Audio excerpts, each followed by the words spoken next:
The voice of Husker Nation is on the air. This is Hail Varsity Radio.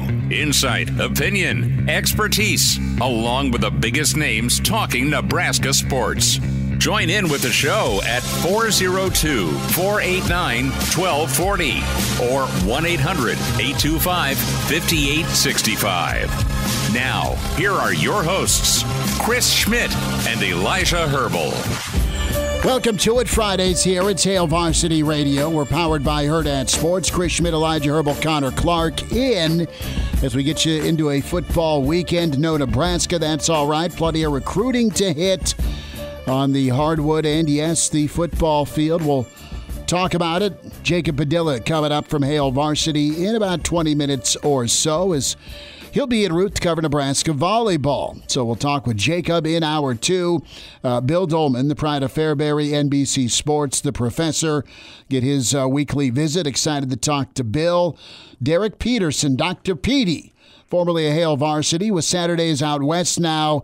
Get a full Pac-10/12, preview before we get you into the weekend. And then Clauseborne and the Friday forecast gets going at 5:40. 489-1240. 489-1240 to dial us up. 800-825-5865. Can email the show, Chris at HailVarsity.com, and also contribute, comment, be part of the show with the Hail Varsity YouTube channel. Also can rewatch the show, the Hail Varsity Radio Twitter feed. Give that a follow.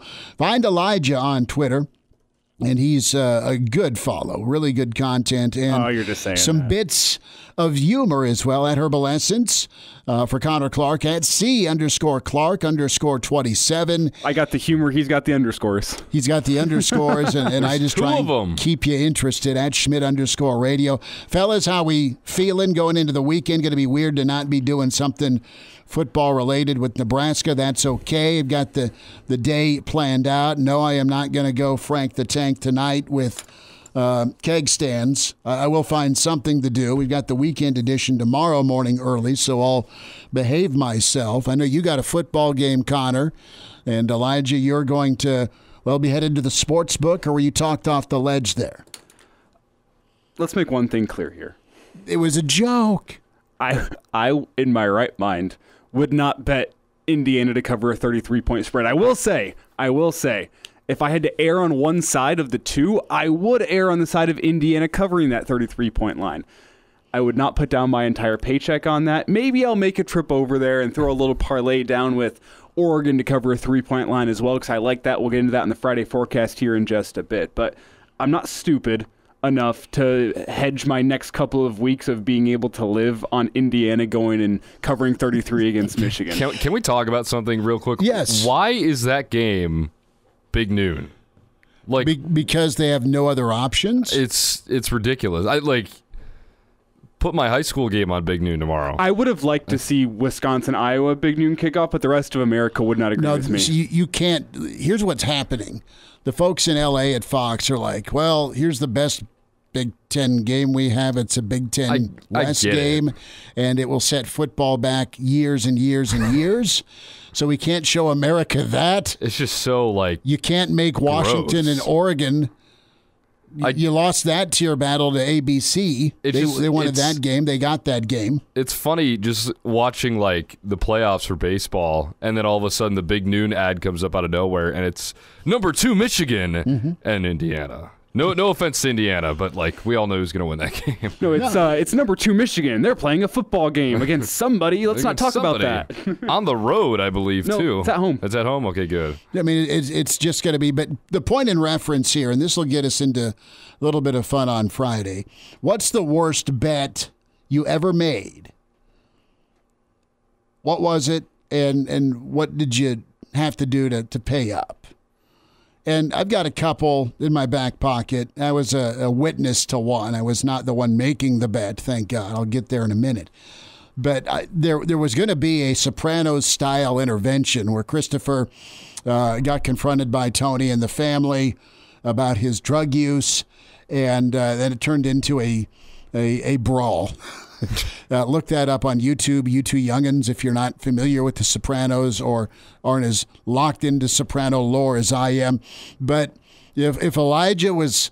I was halfway tempted to call him. I'm like, brother, are you really driving that direction? And did you take the hammer to the piggy bank?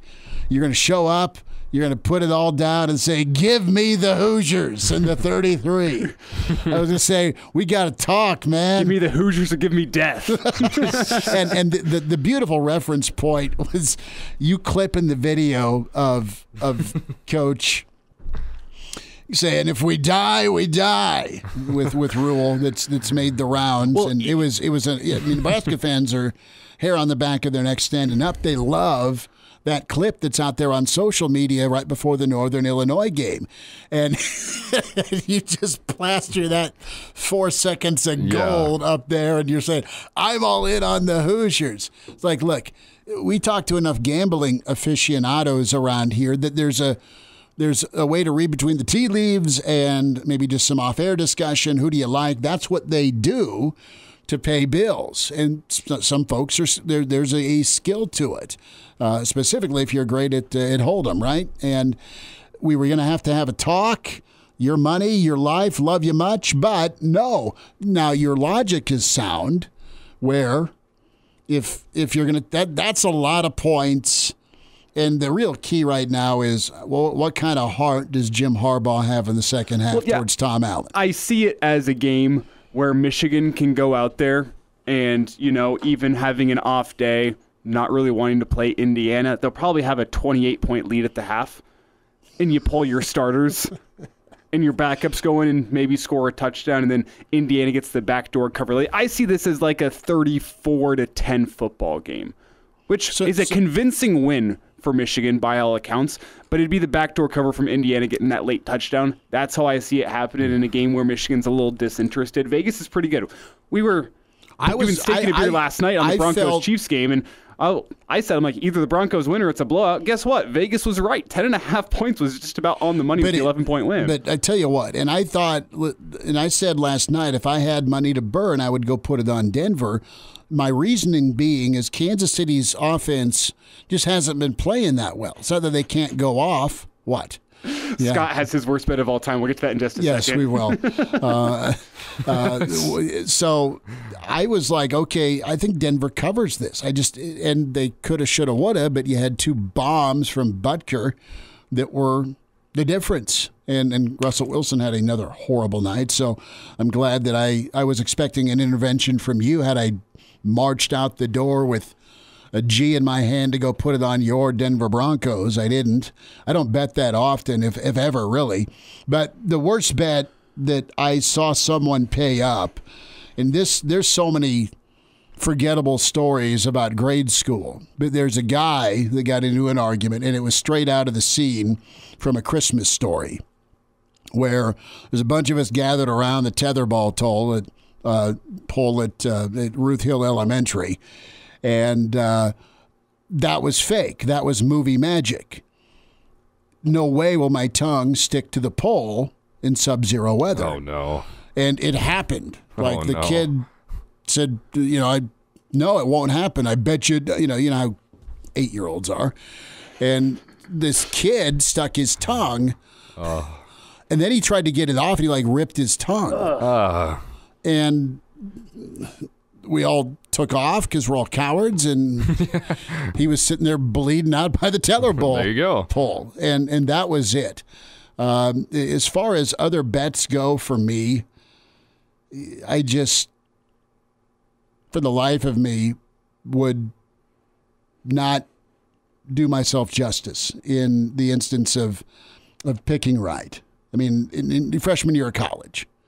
Well, Florida's going to get right this weekend. Oh, here come the Gators. I mean, the one year the entire state of Florida sucks in football, I'm on them every weekend. And I didn't have anyone break my legs or my wrists or my ankles or threaten me even. I was able to pay off things, but that's it. I mean, it wasn't anything super dramatic or crazy. My brother did bet these Florida fans at the Fiesta Bowl 100 years ago that he bets Nebraska wins by 30 points in the infamous 94 96 Fiesta Bowl, and these Florida fans got up, paid my brother, and they walked out at halftime. Good for them for paying up. Yeah, well, he's a little junior high kid that they thought, I'd be quiet in Nebraska. And before the guys leave the aisle, my brother's got his hand out, and he got paid. Good for him. I want to give some credit here to Scott in the stream, who chimes in with his worst bet of all time. He says that he lost $100 betting that an ant could cross the sidewalk in under 10 seconds. And yes, alcohol was involved, according to Scott. That's kind of like the scene. Kind of wish he left that last part out. Yeah, well, Scott, God love you. Thanks for contributing. To be fair, though, you would think an ant could cross a sidewalk in 10 seconds. But then again, you also have the aspect of you can't really control it. An ant goes in a straight line. If an ant were to go in a straight line, I'd make that bet. You just don't know what direction it is. Connor, any sports wagers or just dumb bets with friends? I mean, I feel like any player prop I've ever put down, I think that's just kind of stupid because those are just so difficult to get right. Anytime home run. Yeah, like I will say, and one of my roommates, and this actually happened last night, he put together this parlay, and he was, talking about it to all of our friends, and he sent it in the group chat, a picture of the parlay with a caption, free money, as if he's going to win. The problem is he had West Virginia -3. Oh.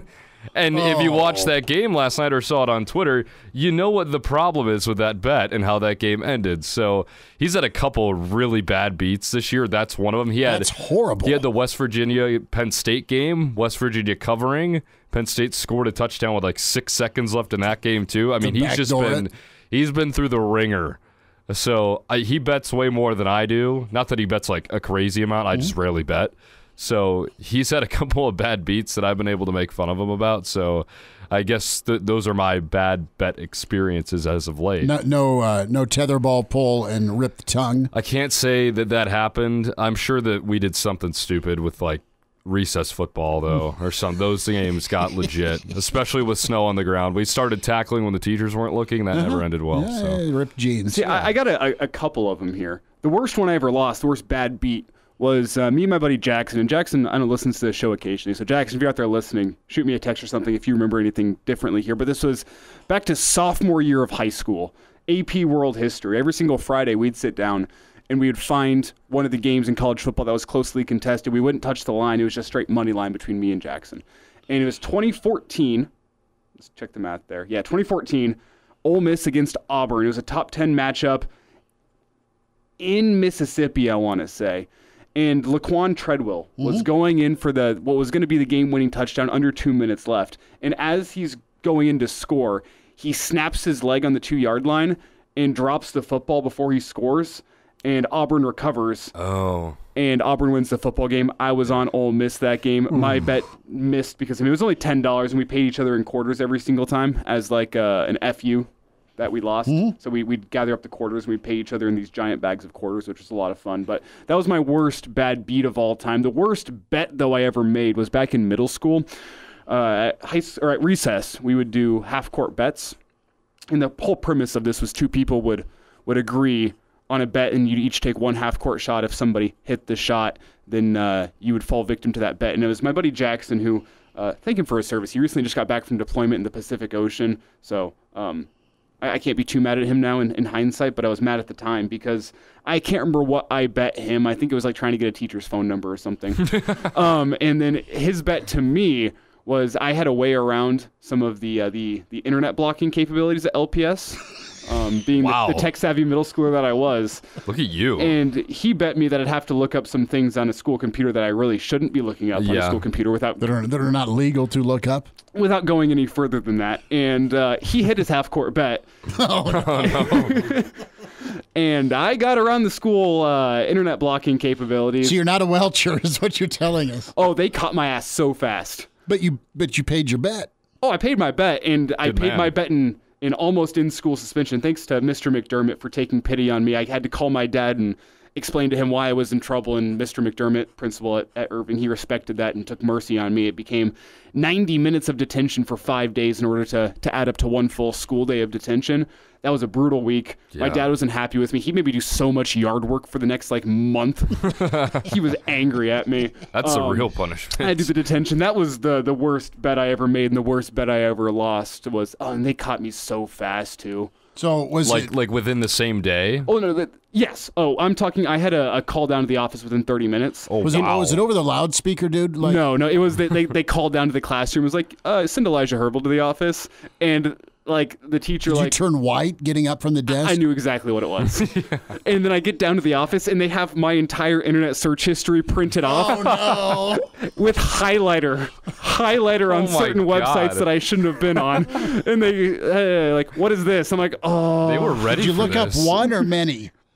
Yeah, was there a certain amount? The threshold that you had to meet?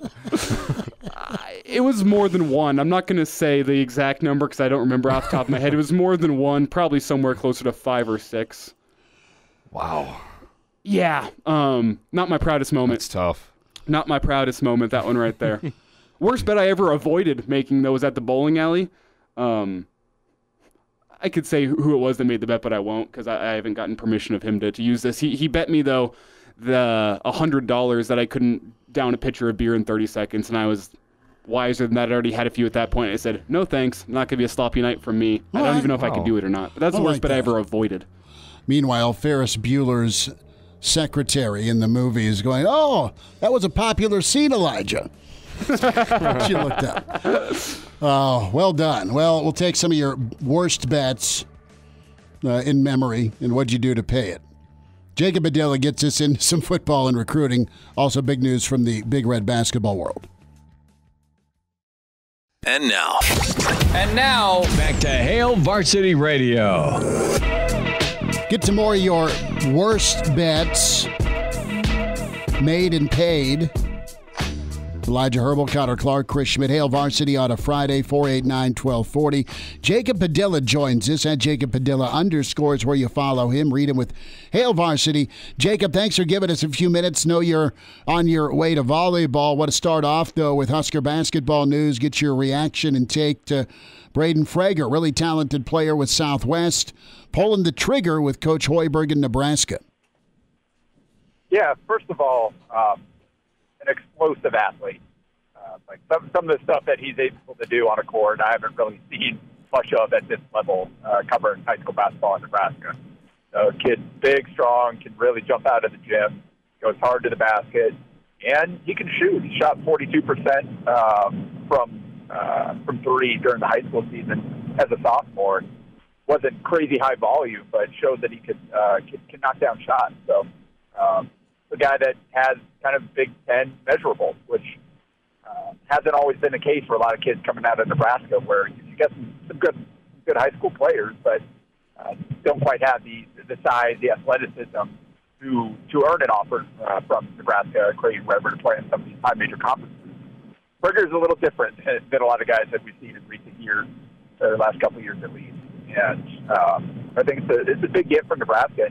I think for Nate Lenzer in particular, the assistant, who ever since that he's kind of stepped into more of a hands-on recruiting role, he's done his due diligence. He's invited a ton of guys to campus. He's gone out and watched local kids play in their games. He's followed guys during the summer. So he's a guy that really kind of started building those bridges back up for the program. And so now that effort is paying off with an early commitment from a talented player right there in their backyard. Jacob, long term, what do you think the plan is going to be for Frager and how he's utilized at Nebraska? Because you look at that 6'6" frame, there's a lot you can do there. Do you think he's going to be more of what Sam Griesel was to this Husker basketball team last year, being a rangy defender at the point spot? You think he's more Siobhan Shields playing off ball and using that athleticism to get to the rim? How do you see him being utilized once he gets on campus? Yeah, I think he's more of a true wing.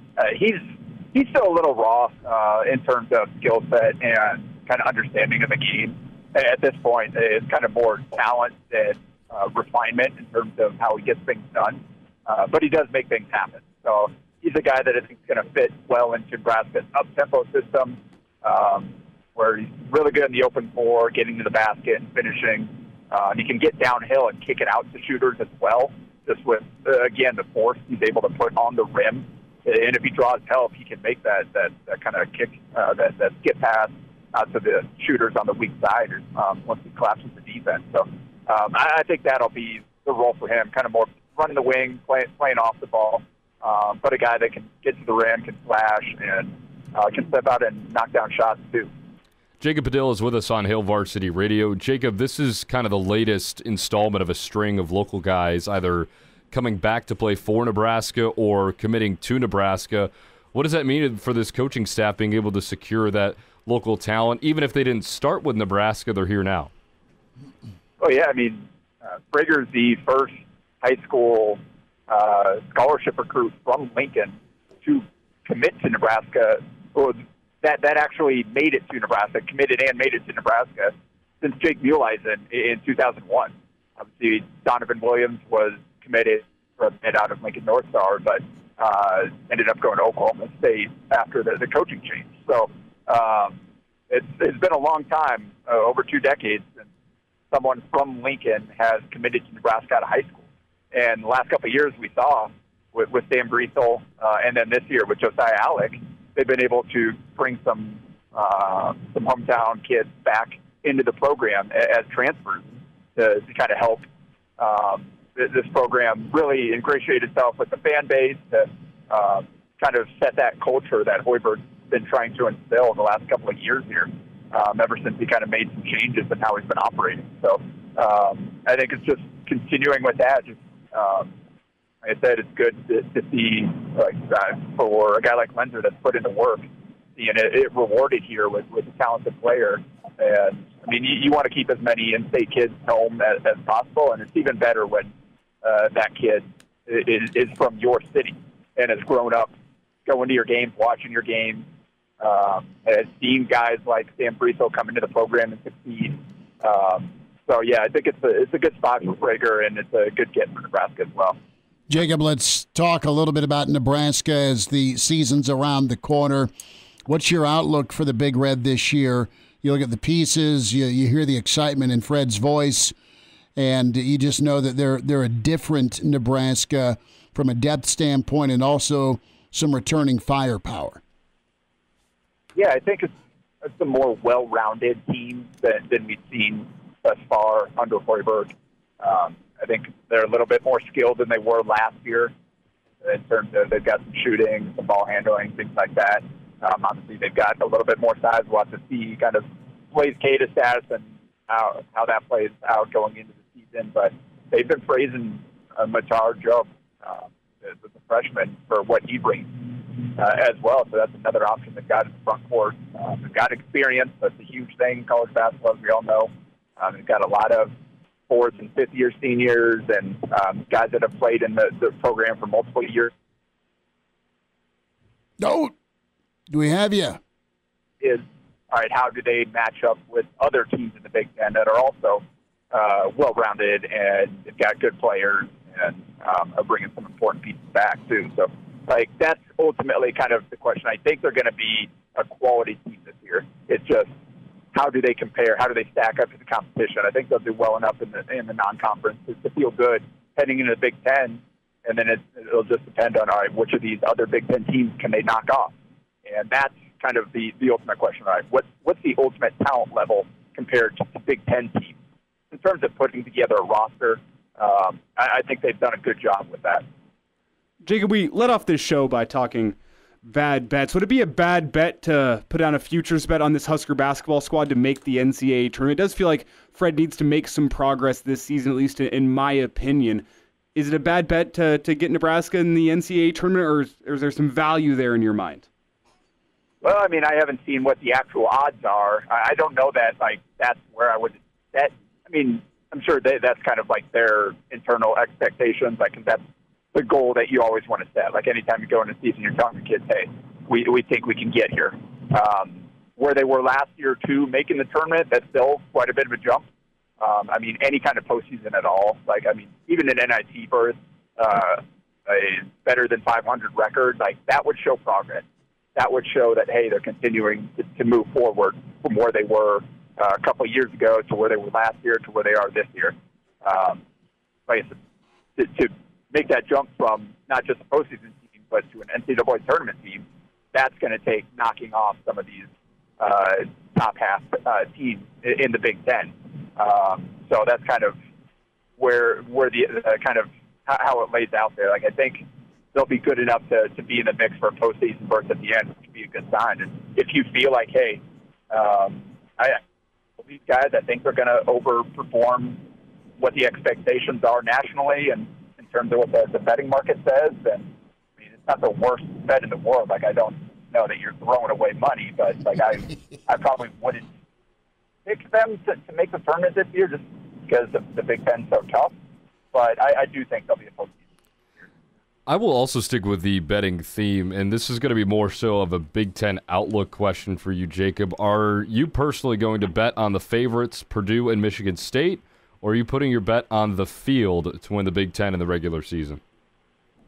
Well, if you're giving me both those teams, then I'd probably go ahead and go with the favorites. And now if you give me just Purdue against the field, then you probably just have to play the odds there. But I know people that Purdue has left a bad taste in people's mouths the last couple of years with their postseason performances, but they're an absolute monster during the regular season. And they should be better this year with kind of the experience the players gained and everything they bring back. Obviously, Zach Edey being the most important one there. And we know Michigan State is loaded as well, bringing back most of their teams from last year and adding a key piece or two to that mix as well. So I think those two probably – I haven't necessarily dug deep into every roster in the Big Ten and done that sort of thing yet, but like just off the top, like, yeah, if you give me those two versus the field in terms of winning a regular season title, then I take the favorite about it. Jacob, last thought here, about 90 seconds. Let's talk volleyball this weekend. You're headed down to see the Big Red. Yeah, kind of a weird weekend where they're facing Michigan State again a week after they faced them in East Lansing last week. That's tonight's match. And they get in some trouble up there. They got off to a slow start, but Nebraska rallied to win that in 4. And now, less than a week later, you see them again. And then the night after that is one of the biggest rivalries this program has, with Penn State coming to town. Penn State has established themselves as clearly a top 3 team in the Big Ten. There are only 3 teams left that haven't lost yet in conference play, and that would be Wisconsin, Nebraska, and Penn State. Those are the top 3 offensive and defensive teams in the conference. So this will be probably Nebraska's best test of the season outside of Stanford. And so on a Saturday night in a packed Vanny, I'm sure it'll be a great atmosphere tomorrow night. So fun weekend of volleyball on tap.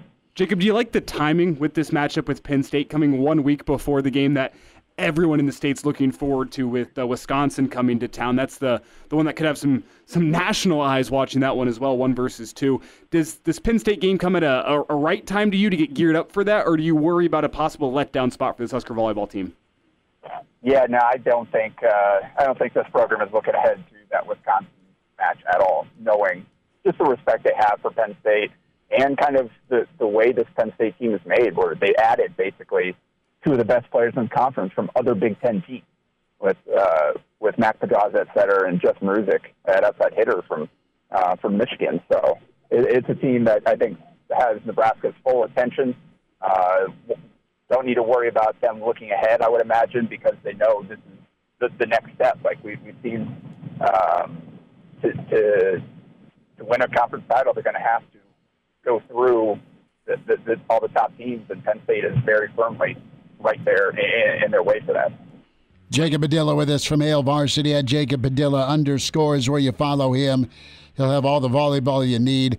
Jacob, great stuff on Husker Hoops, some volleyball, and thanks for your time today. Yep, good talking to you guys. There he is, Jacob Padilla. Good stuff. Can find, if you just missed part of that podcast, it'll be posted later. Spotify, iTunes, Google Play with Hale Varsity Radio. We'll dive into some of the weekend matchups and Nebraska's wide receiver production. And now, back to Hail Varsity Radio. Friday edition returns. Hail Varsity Radio. Chris Schmidt, Elijah Herbel, Connor Clark. So, Brennan chimes in with his worst bet. Javonte Williams, comeback player of the year this year. I'm an idiot, Brennan. That's okay. Brian says betting Eric Gilbert would have been a worse take. Wow. Off the top rope. Brian, happy Friday. Scott clarifying the Ant story, and we started off with your worst bet ever. What did you do? What did you pay? And this is in reference to Elijah contemplating making a trip down to the sports book and putting a paycheck on Indiana to cover Michigan tomorrow. The worst bet I was a party to, witnessed, was grade school. The kid went in and thought A Christmas Story was fake, i.e. putting a tongue on a tetherball flagpole. And rippage ensued. Scott wanted us to know that the ant did wonder. Scott bore his soul and said that he bet $100 that an ant could cross the street in a certain amount of time. Dion wants us to know that betting robs you of hard-earned cash. That is not wrong. Only if you lose. Dion. Only if you lose. If you win, that's giving you free money. You know right? what they say, like 99% of bettors quit before they hit big. So, you know what they say. Phil chimes in, bet against the Phillies versus the Braves for $2,500. I am sorry about that, Phil. I was cheering for Atlanta last night. Elijah stopped me from putting Junior's college fund down on Denver to cover the 10.5. Al Michaels made it real clear that he may have been leaning one way or the other last night at the end of that broadcast. Let's talk about betting on Nebraska's wide receivers and what this next month looks like, the bye week and beyond. And also, guys, as you look at Nebraska's schedule, it comes down to it, and I think back to Nebraska's last national championship team. The defense was absolutely incredible in 1997. There's one game that the offense had to win in a shootout, and it was the infamous Miracle in Missouri, where Nebraska had to go to overtime, and there just was no answer for Corby Jones in Nebraska. In 96, Nebraska's defense was just flat out incredible again, and they carried them much of the season with a new quarterback and really a transition on offense that got good by the end of the year. But the Big 12 championship game, Priest Holmes and company upset Nebraska, kept Nebraska from going and playing for a third straight national championship, and Texas won in the shootout 37-27. There's two instances in two seasons where the defense had a tough day. Nebraska's defense has got to be really good every Saturday for Nebraska this season. I think we're all in agreement there. That said, is there a game on the schedule you're worried about Nebraska's defense? And that leads us back to the wide receivers, where Nebraska's passing game and offense is going to have to go win them a football game. Is there a game you see left on the schedule? Northwestern, Purdue, at Sparty, Maryland, Wisconsin, Iowa. The easy answer is Maryland. Yeah. I would actually argue, though, it might be Wisconsin. Okay. With what they have in Tanner Mordecai, I know they lost what they had in the two-headed monster with Malusi and Braylon Allen, but guess what? They still have Braylon frickin' Allen. Yep.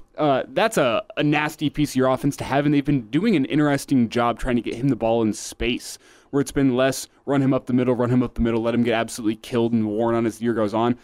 A lot of passes out to the flat to Braylon Allen, some screens. They've been using him in interesting ways. That Wisconsin offense, it's different than what it was in years past, but you can see them kind of hitting their stride as the year goes on. They're finding more comfort in the air raid, and it looked bad early, and now they put up 21 points on the road at Washington State, but still they're not even close to what they've been even 2 years ago when they had Braylon and that run game and a less effective quarterback. Their defense is still pretty pretty salty. But like what that Wisconsin program kind of reminds me of, maybe more in the long term than in the short term, is what Scott Frost had offensively at Nebraska, which is, hey, no matter who the defense is from across from you, you're going to score some points. You're going to score a lot of points against bad defenses. You might score fewer against really good defenses, but you're still going to be able to put up points. It's kind of what that Wisconsin offense reminds me of as they kind of hit their stride. I think whenever they go up against Nebraska, they're going to score some points, and I think Wisconsin's defense is better than what Maryland has defensively, so I think there's going to be more strain on that Husker offense. The Husker offense might have to put up more points against Maryland than they do against Wisconsin, but I think there's going to be more strain on your offense against Wisconsin because of just how solid they are on both sides of the football. Can I be honest with both of you for a second? And I need You don't care? I need to be honorable. No, that's not true. I think the answer for me is still Maryland, although I do see what Elijah is saying. But when I look at the schedule, and I don't know if you want to go back in your memory bank a couple of weeks when I said Northwestern? well, no. When I said there may not be a winnable game left in the Big Ten West, yeah, that take is aged like milk, and I want to apologize for being wrong because we've talked about that behind the scenes, behind your back. My goodness, I mean, we've talked. Well, okay, I'm kidding. To your credit, the door was shut in the newsroom, so when we were mocking you, you were just. There's feet still from a window, us. guys. I can still see you, but We're pointing and laughing. I mean, Remember the matter of fact is, like, it's amazing what 2 weeks can do for you because or a win. And I didn't think that Friday night last week was going to go, like, I guess I don't want to say that well, but like it was a multiple score win and you were pretty much in control the entirety of the game. So that take has been wrong, and I'm glad that it's wrong, and I will fully admit that it was wrong. I still think it's going to be Maryland because I think you're going to have a hard time stopping them. Not that you can't stop them, but that's an offense, and if you've watched Maryland at all, they're fun to watch. This is going to be an offense that applies pressure to the opposing offense. One little mistake, and you could be staring at a number in the loss column against that Terrapin team. So I think that's the team that you're going to maybe need to rely on your offense to go win you that game. I think Wisconsin's probably the second best option.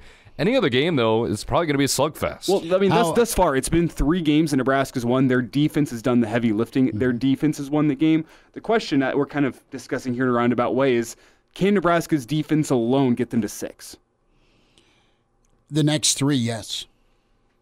Yeah, next 3. And that's where said take is aged like milk. No, the next 3 are absolutely. Now, what is your defense like? Are they refreshed? Are they renewed?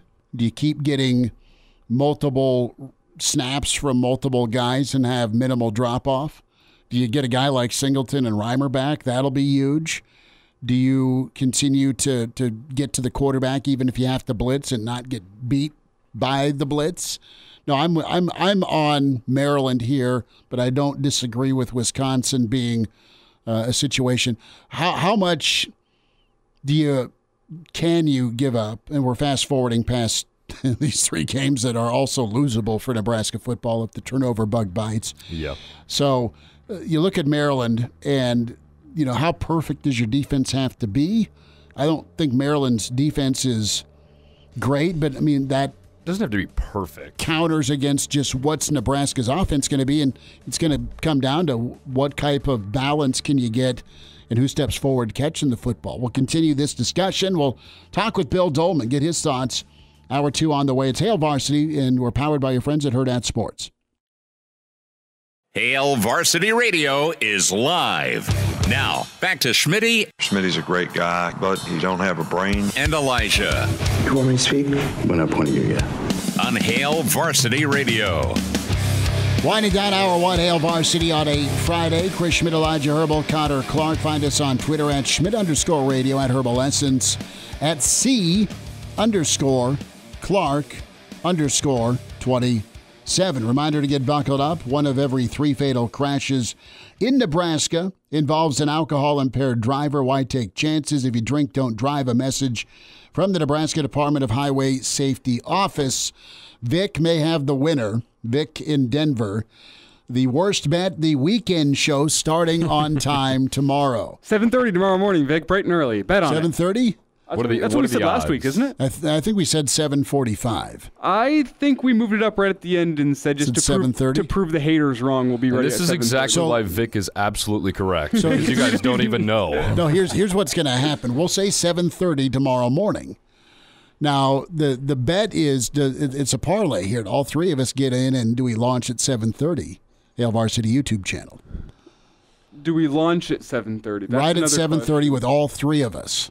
There's not that's plus technical issues. There's not, oh, my God, I got to run to the can. There's not Mark at a gas station getting coffee. Right. Well, Mark's not been the problem. It's been I'm going to raise both hands here. I mean, I have technical issues from time to time, and both of you just make me laugh when I'm watching on my phone trying to get this thing rebooted. And I'm the old guy screaming at the cloud because me fighting technology is funny for all. Good stuff from Brandon. He chimes in when we're talking, what game is the offense going to have to go win for Nebraska this second half of the season, because it happens. You have an off day by your strength, and the other side of the football, special teams, offense or defense, has to pick up the slack. Brandon's like, look, you look at scheduling, and Maryland has to mess with Penn State the week before. So that's all good. I know that when you look at Nebraska's schedule towards the end, Minnesota is in the bag, but they're stretched down the rest of the year for the West.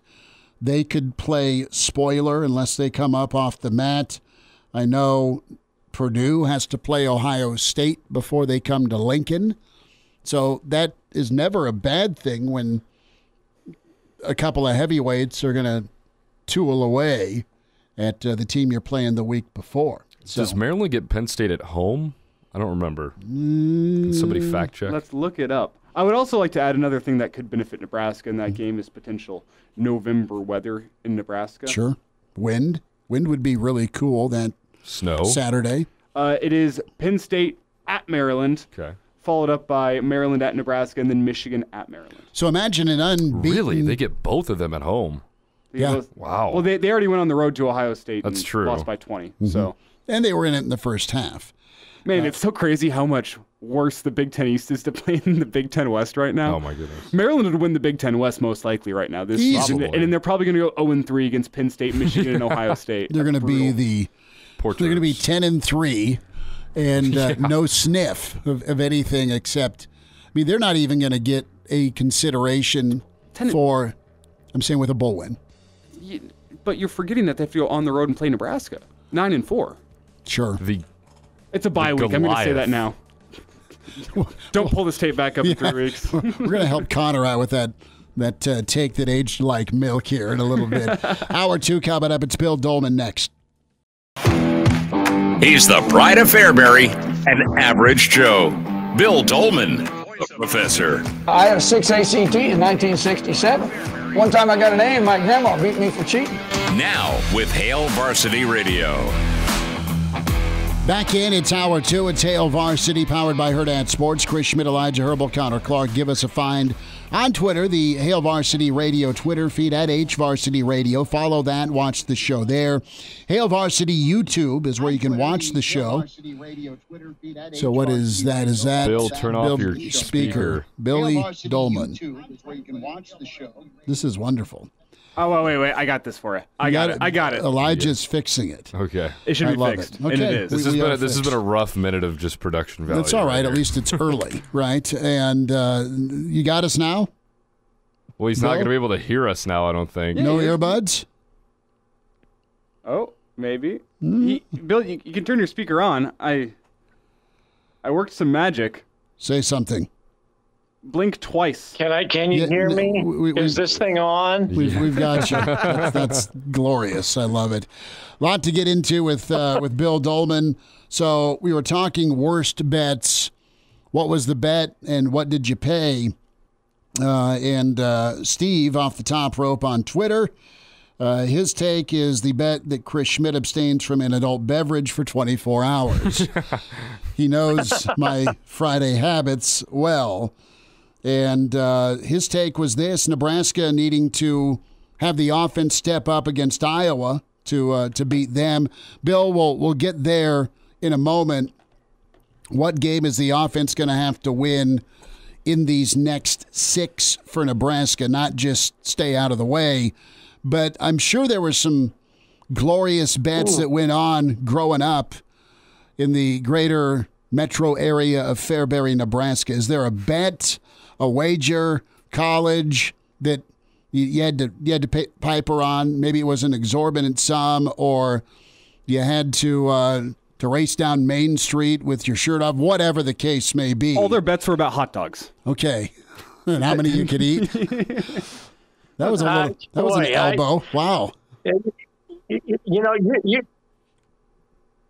Usually those bad bets are made in college, right? Mm-hmm. So I'm guessing there was probably something having to do with drinking something out of a garbage can with a, that to me, that there probably was something in there. I bet you can't, and you did, and you shouldn't have.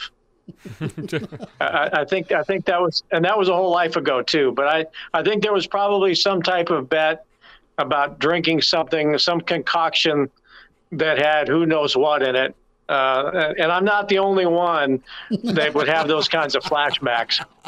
Speaking of college bets, I know some people back in college who made some bets on the fact that the girl they met freshman year was the one for them and they were going to spend their whole life together. And those bets didn't go well for them. It's a tale as old as time. Wow. I didn't want to go there either, but yeah. Yeah, there was the thing about, making a bad bet in college is you probably don't remember, like me right now, remember what it was you bet on and what you lost because you didn't remember it in the morning, right? Very fair. So I was asking Junior, because allegedly he has snaked his way, and I'm going to completely out him, onto some app that allows him to wager. And I'm sure, hypothetically, yes, yeah. Yes, of course. And yeah, he's like, well, if you use it, Dad, make sure you use my promo code so I get credit. What, is he going to Iowa? Wow. He has not narrowed down his college choices yet, Bill, but this may narrow them down significantly. We may have a front runner. Yeah. If he's going to do that, then he can't cross the border to the east, right? Well, we now have an alibi. Why didn't you make baseball, son? Gambling. So it's an NSAA suspension. Preemptive. Preemptive. No, I said NSAA, not NCAA. No, I said NSAA. I like it. So, Bill, let's get to football here, brother. And all right, if you're going to circle the game, I think Connor and I are thinking Maryland just because of what they've been this year offensively, and that's a game that Nebraska could struggle in or be a little more mortal. And Elijah had a good point about the offense and, the wide receiver talk, wideouts needing to step up, some young players, the passing game in general having to get better. As you look at these next 6, winnable and losable for the most part, is it Maryland for you, or you think there's another candidate out there where it's going to be a situation where, okay, the defense is getting bludgeoned a la Missouri in 97, offense had to go win it, right? Well, I think maybe, one of the dangerous games remaining for Nebraska is Purdue, because I don't think we know a whole lot about them. They do have a defensive-minded coach over there now, but they did a number on Illinois. But what does that say? But that might be a game. It's that mid-season lull type game when we would always play Missouri or in the Big 12, also a Texas Tech or something where things just seem a little bit off. That might be one where Nebraska's offense is going to have to step up. I'm not sure we're going to see, the defense with a performance like we saw against Michigan, because Michigan is just a different animal. But I think that defense learned its lesson. We saw that against Illinois. you look ahead down toward the end of the season with Nebraska and Maryland. I would concede that that's going to be a challenge that could be a challenging game. But you would hope that by that time, with it being in November, a home game, that they have some things sorted out offensively. That maybe those young pup wide receivers, have a little dog in them, right? And they're starting to make some catches. And it's not just, look, we got to look for Fedoni because he's the guy. Maybe Malachi Coleman or Doss or Lloyd, those guys are starting to figure it out a little bit more. You would hope that by the time you get to that point in the season, the offense, is not searching as much as it is right now, that it has evolved into something that people are comfortable with and comfortable running and comfortable taking a chance and making a big play. So, yeah, Maryland, it might be the toughest test left at home. And I got Iowa. I understand that. And Iowa's got a good defense. But I would hope by the time we get to November that offense is at least, grown. Bill Doleman's with us here on Hail Varsity Radio. It's Bill Doleman, again with us here on Hail Varsity Radio. I was trying to find this stat here in terms of total offense, Bill. And Nebraska, they're pretty far down the list in terms of total offense this year.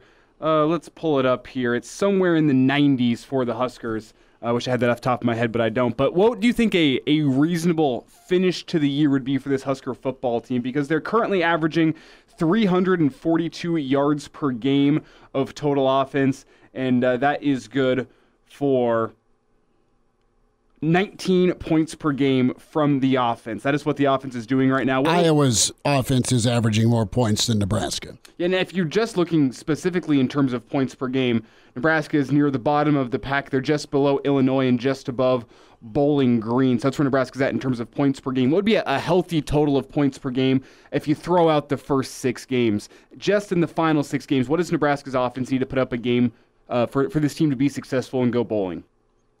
I'm more concerned not so much with what can that offense generate in terms of point totals. I'm more concerned that offense holds on to the freaking football because that's what's kept Nebraska off the scoreboard. Way too many turnovers in the first part of the season. Seems to, be nothing has stopped Nebraska's offense more than Nebraska's offense. If you can get those turnover numbers down, maybe you have 1 turnover in the fourth quarter against Illinois instead of 3 in the final, 3 possessions? You put 14 more points on the board or at least 10 more points on the board with that short field. That's the problem. It's not their inability to score points. It's been their inability to hold on to the ball. And that's what's prevented them from scoring. So if you can hold on and limit the turnovers, perhaps those point totals will go up. Perhaps those yardage numbers will go up. If the Nebraska defense, and I think for the most part against Illinois, that defense was forcing turnovers, or special teams came up with that recovery on the kickoff. That was a short field, and they took advantage. They scored on the very next play. So the defense, turn over the football. Give Nebraska the short field, on the other side of the 50, and make it a 40-yard drive.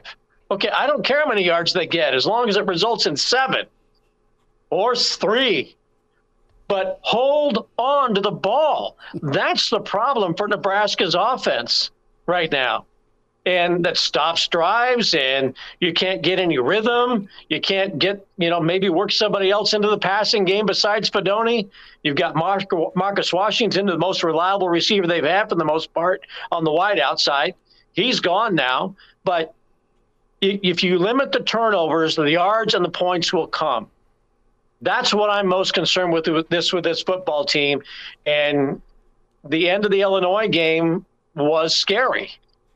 Right? But you had a defense that was willing and able and eager to go shut Illinois down and get the win. Look, I agree. I think that if you hold on to the football, I think Nebraska probably wins like 31-7. I don't know if I'm ready to say that the offense scores more than that in that game, but obviously there's definitely a point differential there. My question to you, Bill, is we were talking about how horrible my take was from the other week about saying there's no longer a winnable game on Nebraska's schedule in the West Division. I've come out and said that was wrong, and I think that's pretty clear. So, in your estimation, in the next 3 games, Northwestern, Purdue, and Michigan State, what is Nebraska's record in those next 3 games? It could be 3-0. It could easily be 3-0. You've got Northwestern, who barely beat Howard. Purdue coming to town. You've got Michigan State in disarray. Why shouldn't they be 3-0? Because they don't hold on to the football. Well, exactly. But they certainly could, with that defense, be 3-0. I know they've got significant injuries offensively. Running backs who are learning the position. You've got wide receivers, who are learning how to play college football. But with a defense that has been as good as Nebraska's defense has been, and you have 2 of the next 3 at home and a road game against a Michigan State team that has people transferring. They're looking at the portal. They're losing their NIL money. They don't know who their next coach is going to be. Their attention is elsewhere. That's a game. I don't think Michigan State and Illinois are well, I think Illinois is just not very good, but Michigan State is kind of wayward right now. But those are both road games. Nebraska should win this year that I don't think they would have won a year ago. Right? I think Matt Rule has those guys believing, especially after Illinois, that they can win. And I don't think that necessarily Nebraska's had that kind of confidence the last couple of years that they can go on the road and win a game. Now they're looking back at Minnesota saying, yeah, we should have won that one too. Yeah, you should have. You didn't get that done. You didn't get it done in Colorado. But I think they've got the confidence that they can win on the road that they haven't had before. So I don't see why they can't be 3-0 with that schedule. Bill Doleman's with us, Hail Varsity Radio, at Bill Doleman on Twitter. Bill, what'd you think of the reality series that Nebraska's just dropped? I think it was Thursday night, where you had some excerpts from Matt Rule and Coach Ron Brown. The first 2 episodes came out. GB Rewind is what it's titled. I'm sure you've seen on social media Rule's comments to the squad before Northern Illinois. Then also Ron Brown with the Brooke Beringer award that he presented. Well, Matt Rule reminded me of our Average Joe Sports Show pregame routine. That's kind of what we do before we get ready to do our podcast. If we die, we die. But is that because you're going to say something wrong, or like why? I'll tell you, I am so impressed with Nebraska. If you go over the years of the place of things that have been innovative in athletics and where Nebraska has been at the forefront of, life skills for student athletes, diet, nutrition, sports psychology. Nebraska has been at the forefront. Husker Vision and in-house production. And this show that they put together is just incredibly well done. We did something with Tim Miles when we were at the Mountain West Network that we got incredible access to Tim, won an Emmy with it. And people have learned that you've got to market your programs really well. Nebraska just does it, really at a very, very high level in terms of production quality, the shots, the editing, and they've got a coaching staff that understands you have to do that in this day and age. I mean, congratulations to them. That's an award-winning product that they have that they put together, and I really respect that. And you have to do it these days, and Nebraska's doing it as well or better than anybody else. And Bill, whenever Kevin Durant goes and quote tweets Matt Rule's speech, generating 8 million views, I think the social media team has done their job. If you're getting that kind of engagement on a speech like that, yeah.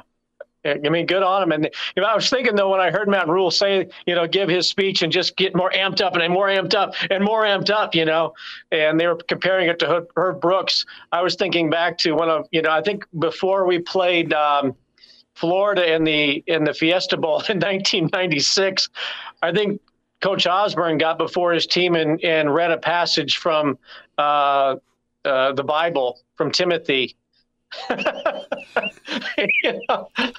For God has not given us a spirit of fear and timidity, but one of love and purpose and of sound mind. Go get them, boys. 62-24 later. Yeah. To each his own, and you play the cards that you can, but Tom was certainly a little bit different, wired differently than Matt Rule, but they both are kind of cut from the same preacher's cloth, I guess. It was not quite the Christian Peter Christmas ornament pre-Michigan State speech. No, and I was there for that too, but we'll hit that next episode. I just can't imagine Tom getting up there, saying if we die, we die. But I love it. Bill, if he did, it would have been much more professorial than preacher. Bill, we'll talk next week, bud. Appreciate you jumping on with us. All right, boys. Go Big Red. Enjoy your bye week. And now, back to Hail Varsity Radio. Big thanks to Bill Doleman. Podcast will be up a little bit later tonight. Spotify, iTunes, Google Play. Give us a subscription. Tell us what you think. Review it. It's all good. The Hail Varsity Radio Show at HVarsity Radio on Twitter. Hail Varsity YouTube, formerly of Hail Varsity, and it's covering the Pac-12 now. Saturdays out west. Derek Peterson, Dr. Petey, back with us. Dr. Petey, your old pal Kevin Durant found his way to a Matt Rule speech, and the rest of Twitter has gotten to see it. How you doing, man? It's been a while. Man, what a collision of loves for me. I know I'm not ready to die for Matt Rule. I will give him a pinky, maybe an insignificant toe. I don't know if I'm ready to die from Matt Rule yet, but man, that was something. That was something. And the comments I've seen online from some people who aren't Husker fans is, man, being prepared to die before you play Northern Illinois seems a bit dramatic. And then the people come to the defense and say, you know what? He's trying to make a dramatic change in that program. Sometimes you need stuff like this when you're trying to make a dramatic change. That's kind of the side I'm sitting on is, yeah, it's a little dramatic to say you're prepared to die before you go play Northern Illinois. Yeah, sure, but it's a completely different type of mentality shift that Matt Rule's trying to instill in the program. That's kind of what you need whenever you're trying to do something like that. Well, yeah, I mean, it's the same with, every time we see a pregame speech from a college football coach before a game, the people that aren't really inundated in it are like, this is cringy. And then the people who, I was sitting there at my desk getting kind of goosebumps listening to it. I'm like, man, okay, I'm fired up for this. Like, if you're in the moment, sometimes it takes what it takes.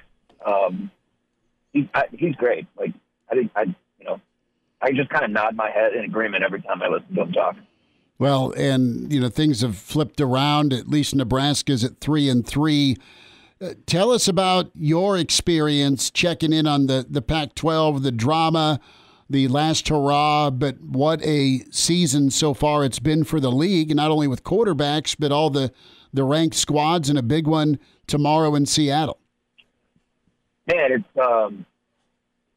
I can't wait for that game. Talking about Oregon and Washington, I think that's going to be the Pac-12 title game. Conference doesn't have divisions this year, so you're looking at a potential rematch for those two teams. I think that's what happens. Not a believer in USC. I think the way things stand right now, I think whoever wins that game tomorrow in Seattle is probably sitting pretty for a spot in the college football playoff. SEC looks a little down. I don't think Michigan is going to struggle with Ohio State. So maybe you get, one team from each of the four conferences in the playoff. We'll see what happens with Oklahoma. But yeah, the Pac-12 has been it's been very entertaining this year, both on and off the field, because you've got courtroom dramas going on with Washington State and Oregon State and the Pac-2 and all that kind of nonsense. But Michael Penix Jr. has been absolutely fantastic with Kalen DeBoer and with Ryan Grubb at Washington. Oregon, I thought before the season, Oregon had a team that was going to challenge for the college football playoff. And I think there's certainly a complete enough football team to threaten for that. USC is always fun because Lincoln Riley continues to do the exact same thing, expecting different results. UCLA has the best defense in the country that nobody knows about. And then you've got Washington State, who is very fun to watch, and then Utah, which as a new guy getting hurt every single week and is just an absolute bear to watch on offense. It's painful getting through their games. The last year for the conference, and it couldn't be any more entertaining. Yeah, and Derek, whenever you think about a team that plays like they're willing to die on any given Saturday, it feels like that Utah squad, because anything that can go wrong has gone wrong, and yet they're still sitting at number 16 in the country and at 4-1. Yeah. I mean, they're 16th in the country. Their defense was awesome through the first 4 games. Just completely shut down UCLA to open conference play. They've got a guy in Jonah Ellis who leads the country in sacks. They're really good, but I just kind of wonder at what point does enough become, or does too much become too much for them? I mean, they have a different guy going out of the lineup every single week. The quarterback Cam Rising, who came out and publicly shared that his knee injury wasn't just an ACL tear. He just completely blew his knee out, tore 3 or 4 different ligaments in that knee. And, that's they, to me, feel like a Big Ten team so much more than somebody like Washington does, just because of the fact that, Kyle Whittingham is going to do his thing. They're going to play tough. They're going to play defensive-minded football, and they're just going to kind of try to get by on offense. They've been he's a great coach, and he's doing doing his best he can this year with all the injuries. I mean, they got, the number 1 running back is hurt. Their number 2 and number 3 running backs are out for the season. Their number 1 quarterback hasn't played. Their number 1 pass catcher hasn't played.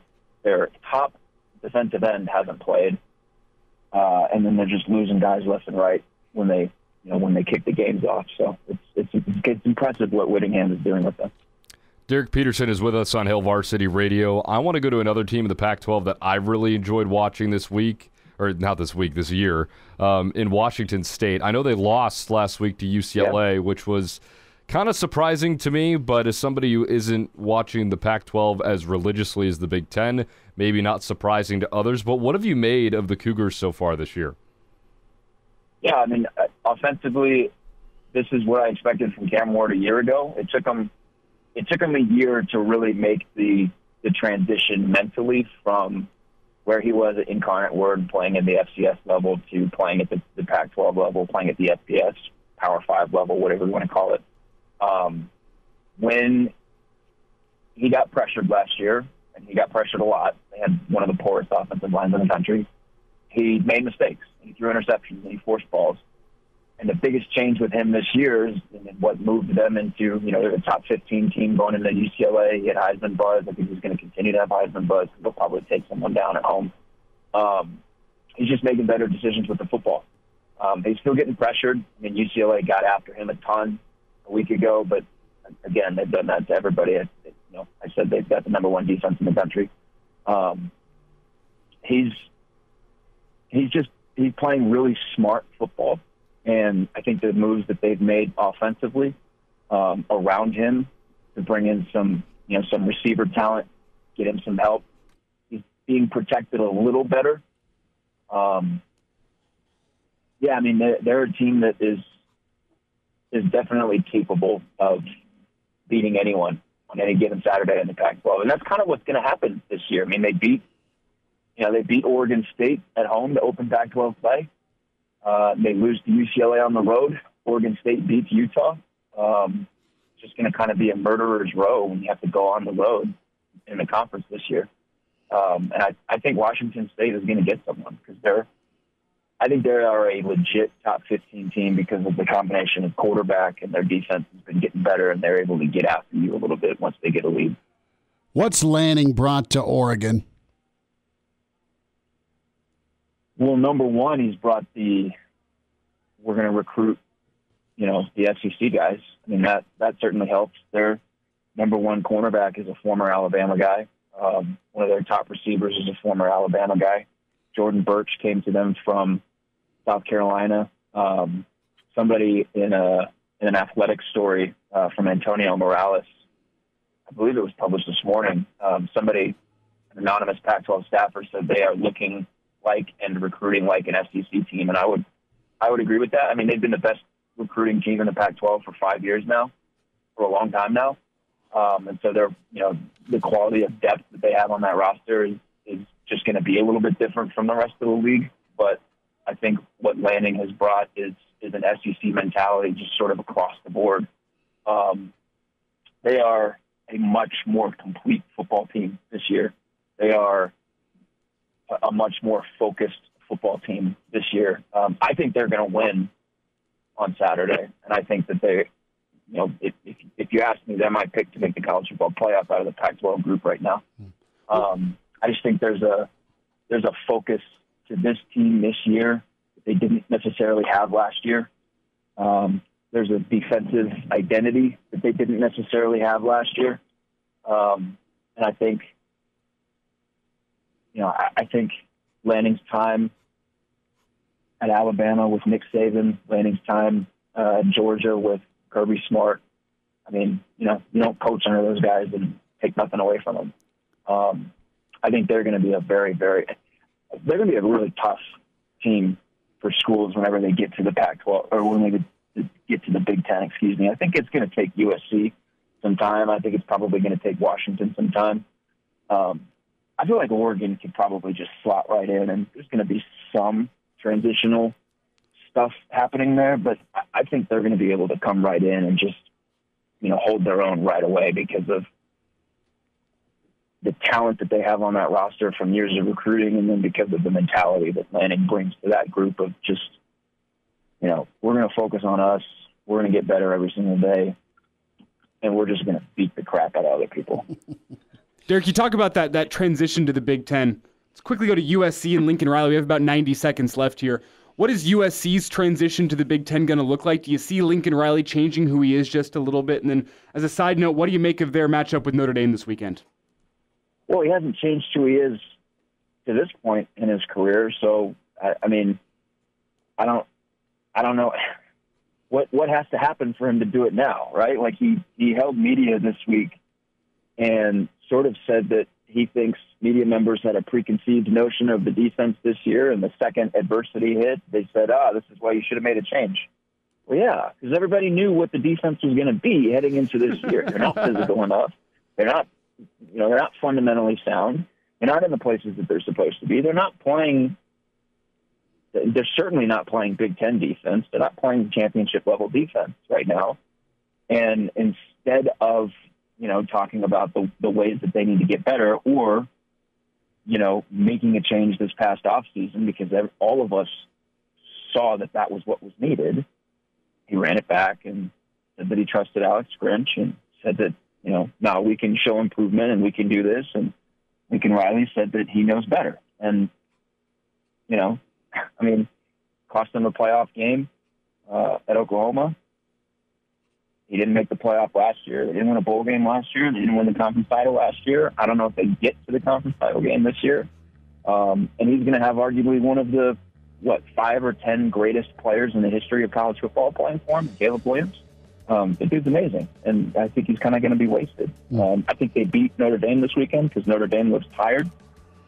But I don't know if they can get through Oregon and Washington and UCLA. That's a run. Dr. Petey will get caught up again. Saturdays down south with Derek Peterson at Dr. Petey on Twitter. Bud, thanks for catching up with us. Hey, it was great to hear from you. And now, back to Hail Varsity Radio. Big thanks to Derek Peterson, Dr. Petey. Saturdays out west. Good to hear from him. Great Pac-12 preview and rundown. We'll get him back on again. It was good to have him back in that Friday 5:25 time slot because he used to be the mainstay Saturday or Fridays at 5:25 for years and years. And he picks up the new gig out west, and he does a great job clearly covering the Pac-12. But it was just nice to have that taste of old, I guess, if you will, getting Derek back on in his normal time slot. Love it. Well, it is Friday forecast, and this has been an ongoing adventure for years, and we really need to pool our money together. We talked about bad bets, and thank him for his time, but not necessarily making bad bets. I think he nailed Illinois last Friday. Clauseborne said 20-7, Nebraska, and lo and behold, it happened. We've got a slew of games, but no Nebraska to pick from today. Claus, what'd you do with your crystal ball, my friend? Good work last Friday. Well, that was certainly pretty exciting. I've got it put up on the shelf. I just noticed I've been trying on and trying to fit into my tuxedo for a wedding this weekend. Now, mind you, I'm not invited to one, but with the bye week, I figure there's probably about 50 or 60 to choose from to just walk in and take advantage of the meal. So that's what I'll be doing with my time. And I'm glad to see Claus putting the crystal ball in a place of honor, because it's not his first time receiving a shipment of crystal this week, but usually it goes other places. Wow. Yeah. Elijah is the one who knocks. That's what I'm told. Well, let's get to the forecast. Clauseborne, he's imaginary and wears red. It's forecast time. Well, let's start off. It's not quite 33 points, Indiana and Michigan. It's UMass and Penn State. With Nittany Lions minus 41.5. I think just for fun, James Franklin is going to go throw it deep and throw it deep often to embarrass a reporter. Kidding. Penn State will dominate. They may shut out UMass, number one defense in the country, 9 points a game with Manny Diaz. Penn State 49-0. I'll call that out right now. What do you say, Elijah? Yeah, I think it's a domination as well. I don't have the cover for Penn State, though. I do have the shutout, though. 38-0, the Nittany Lions get the win. All right, Connor? Yeah, I'm kind of on the same wavelength as you, Schmidt. I'll go a step further. I'll say 52-0. Penn State dominates. Okay. Claus, what happens here, Penn State or UMass? Well, when you sent me this game to look into, I had to do kind of a double take. You had said UMass and Penn, and then I looked it up, and it's UMass and Penn State.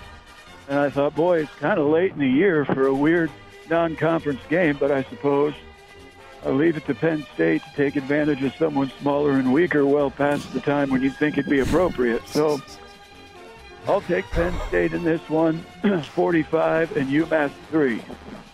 45-3, Penn State. And Elijah thought the crystal thing was too far.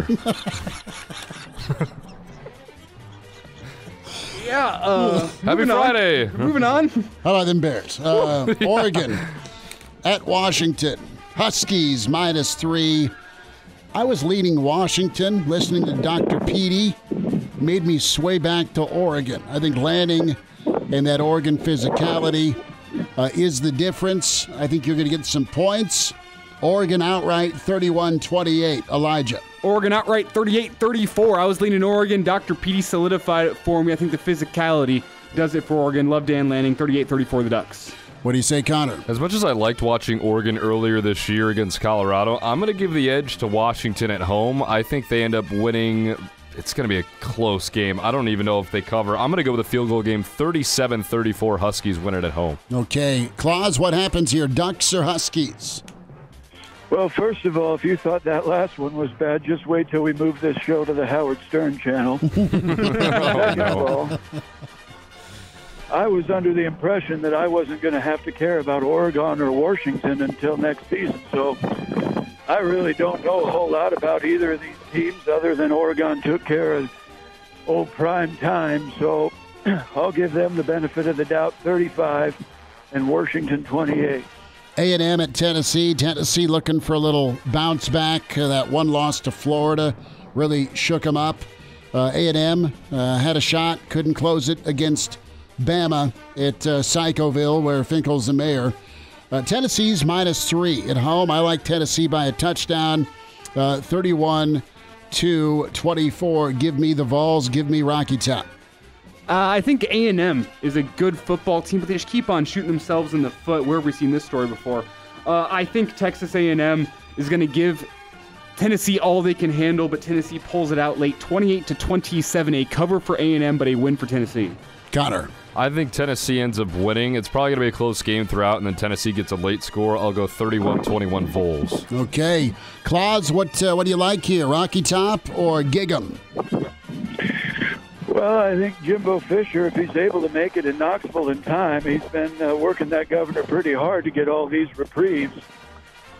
So if he can make it to Knoxville from Austin, I think A&M might actually end up standing a chance in this one. But ultimately, I've got to go with my gut and say Tennessee 28 and the Branch Davidians 24. Okay. USC, Notre Dame. Touchdown Jesus, 18 years to the day with the Bush push. And SC's been struggling. Notre Dame, what a stretch they're part of. And give me the Irish at home. Just when you think you count them out, I think Notre Dame punches back. Give me Notre Dame 31, USC 28, a push. That's no fun, but Notre Dame wins to me on the strength of home field. Elijah. I've got USC winning this one outright, despite what Dr. Petey said last segment. I think Caleb Williams, he's just the best player in college football. I think whenever you have a guy like that, you can ride him a little bit. Give me USC 34 and Notre Dame 28. Notre Dame scored some points, but not enough. Connor. Yeah, I think Sam Hartman just needs to be better. I got USC winning this game here this weekend. I'm going to go USC 35 and Notre Dame 31, a shootout. Claus, what happens here, Irish or Trojans? Well, I had heard at one time that this rivalry, the Notre Dame-USC rivalry, which is, of course, one of the great ones in college football, was started because Knute Rockne got tired of a rivalry with Nebraska because of the treatment they were receiving for being Catholics in Lincoln. I don't think this Lincoln's going to treat them any better. Give me USC 31 and Notre Dame 17. That was a good one. That was good. Well played. Smooth. Well played. Let's try and... Claus, we've got two more picks in us. You got a couple minutes on the other side? Well, I suppose that'll be fine. All right. Claus going to hang tight. We'll preview Miami, North Carolina coming up here shortly, and Iowa, Wisconsin. Friday forecast. Get the podcast. As always, Spotify, iTunes, Google Play is where you go for Hail Varsity Radio. Can watch the show on YouTube, the Hail Varsity YouTube channel.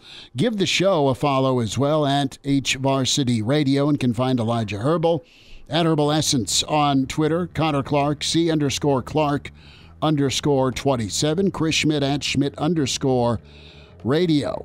Red Wine chimes in with Oregon, talking about that Oregon physicality. And that's when Cristobal was there. When they ran and passed for 400 yards, that road win on Ohio State a couple years ago. Well, you have more chances to get rushing yards when you don't take knees. That's true. We'll get into that. And now, back to Hail Varsity Radio. One final time on a Friday edition, Hail Varsity, powered by Hurrdat Sports. Chris Schmidt, Elijah Herbel, Connor Clark. Weekend edition will start tomorrow, Vic, at 7:30. 7:35. 7:35. We've moved Still don't back. know. We sometime after 7:30 a.m. Central, Hail Varsity YouTube channel. Let's lock it in. We'll all be on our computers at 7:30, and we'll start at 7:35. Okay. Sounds good. 5-minute warm-up period. Let's get back to the forecast. As Clauseborne with us, imaginary, he wears red. As we have laid out our picks for the weekend, we get to Miami at North Carolina. -3 Tar Heels. Give me Miami. Outright. It's been a week for Mario Cristobal. The U's talented. I know Carolina's good, but I just think maybe if there was something to change the conversation, this would do it. Give me the U, 24-21, outright at Carolina. Yeah, North Carolina, they're undefeated on the year thus far, Schmitty, but in terms of tests, they haven't really had one. Minnesota maybe is up there. South Carolina maybe is up there, but a relatively untested North Carolina team. This is their first big test, and I worry that Miami's going to punch them in the mouth. I think North Carolina prevails in this one in a close game. They cover it just barely, 28-24. North Carolina gets the win. All right, Connor. I always think every single year, and this year is no different, that Miami is one of the biggest frauds in the country every single season. I don't think it's any different now. Give me North Carolina 35-28 over the Canes. Look at both of you going with Mac Brown. Claus, what happens here, Carolina or Duke? Let me check that, Carolina or Miami? Well, this is another game where I'll admit I don't know a whole lot about either team other than apparently game management is really bad down in Miami. So, as is the fool's folly, I just looked at common opponents and realized they hadn't played anybody the same yet this year, so I fall even further back, and I see that North Carolina is now 1-0 against the NCAA, whereas I don't think Miami's ever defeated them outright. So I'll take the Tar Heels in this one, 24, and Miami 21. All right, 24-21. Push. We head to Madtown, Wisconsin, Iowa. Game of the year in the Big Ten West for the outright lead. Two teams that are in pole position.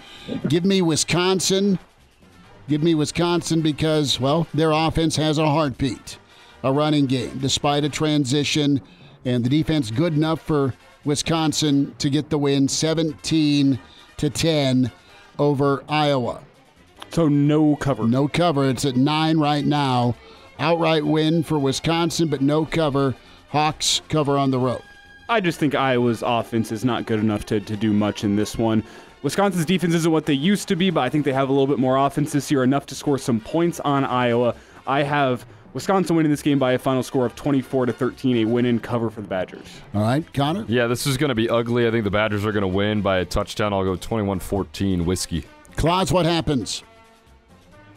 Well, I'm a little concerned that Iowa's going to get way too distracted throwing the challenge flag, because as soon as they see Wisconsin try to throw the ball or gain more than 5 yards at a time, they're going to think they're doing something illegal. You're not supposed to be able to do that. So I think Wisconsin takes this one. Final score of 7-3.